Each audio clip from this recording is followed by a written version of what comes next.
আমাদের গুনাহগুলা তুমি মাফ কইরা দাও। গুনার বোঝা মাথায় লইয়া কান্দেছি,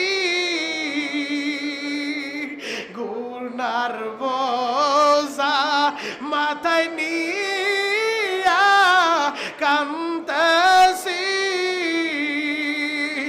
আল্লাহ তাকা দেখো, আল্লাহ তাকা দেখো। আল্লাহ আমাদের সবাইরে তোমার কোলে টাইনা লও, আল্লাহ রহমতের কোলে টাইনা লও, আল্লাহ আমাদের রহমতের কোলে টাইনা লও। আল্লাহ তুমি ঘাড় ধাক্কা দিলে আমাদের কেউ ফিরাইতে পারবো না, আমাদের ঘাড় ধাক্কা দিও না আল্লাহ। আল্লাহ গুনাহ করছি স্বীকার করলাম, আল্লাহ আমাদের মতো পাপী পৃথিবীতে কেউ নাই, আমাদের মতো গুনাহগার কেউ নাই।